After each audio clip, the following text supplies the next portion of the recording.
Sebelah dia ada kuil Hindu. Dan sebelah sana tu lah. Sebelah dia betul-betul ada gereja. Manakala seberang jalan pula ada tokong Cina. Saya mengucapkan selamat hari raya kepada sahabat-sahabat beragama Islam. Hidup aman, happy, sama-sama cari makan. Selamat hari raya. Saya Rajendran Pakudiapan dari Kuil Sri Sakti Bukit Rotan, Kuala Selangor. Dengan ini saya mengucapkan selamat Hari Raya Aidilfitri kepada semua penganut Islam seluruh Malaysia. Selamat Hari Raya Aidilfitri. Terima kasih. Selamat pagi kepada semua orang. Saya Padri Ezekiel Raj dari Gereja Methodis Tamir Bukit Rotan.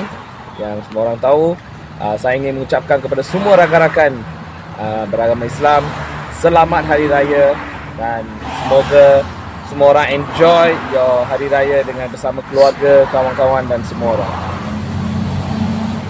உலகத்தின் வாசல்கள் மூடப்படுகின்றன, ஷைத்தான்கள் விலங்கிடப்படுகின்றன என்று அண்ணலம் பெருமானார் ஸல்லல்லாஹு அலைஹி வஸல்லம் சொன்ன அந்த நற்செய்தி ஒவ்வொரு முஃமின்களுடைய உள்ளத்திலும் சந்தோஷத்தை ஏற்படுத்தியது.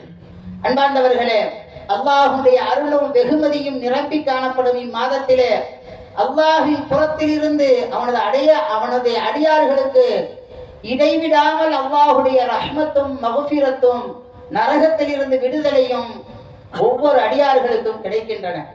அடியார்களின் பாவங்களை மன்னிப்பதற்கு அல்லாஹ் தயாராக இருக்கின்றான் என்பதை அறிவிக்கும் பொருட்டுத்தான் சொர்க்கத்தின் வாசல்கள் திறக்கப்படுகின்றன என ஹஜ்ரத் பெருமானார் ஸல்லல்லாஹு அலைஹி வஸல்லம் அவர்கள் சொன்னார்கள். ரமலானின் அமல்கள் செய்வது ஒருவருக்கொருவர் போட்டி போட்டுக்கொண்டு இந்த புனிதமிக்க ரமலானுடைய மாதத்திலே அமல்களிலே ஈடுபட வேண்டும். ஒரு மூமின் எப்படி இருக்க வேண்டும் என்பதை குர்ஆன் நமக்கு சொல்லி காட்டுகின்றது. வஸாரிஉ இலா மக்ஃபிரத்தின் மிர் ரப்பிக்கும் வ ஜன்னத்தின் அர்துஹஸ் ஸமாவாத்து வல் அர்த் உஇத்தத் லில் முத்தகீன்.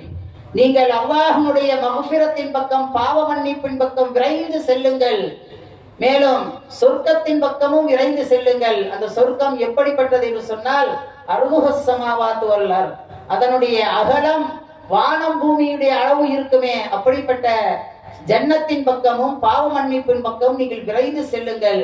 அந்த சொர்க்கம் என்பது அல்லாஹ்வை அஞ்சக்கூடியவர்களுக்கு அல்லாஹ் தஆலா தயார் செய்து வைத்திருக்கின்றான் என்று ஒரு இடத்திலே சொல்லி காட்டுகின்றான். இன்னொரு இடத்திலே அல்லாஹ் தஆலா சொல்கிறான், சாபிகூ இலா மக்ஃபிரத்தின் மிர் ரப்பிக்கும்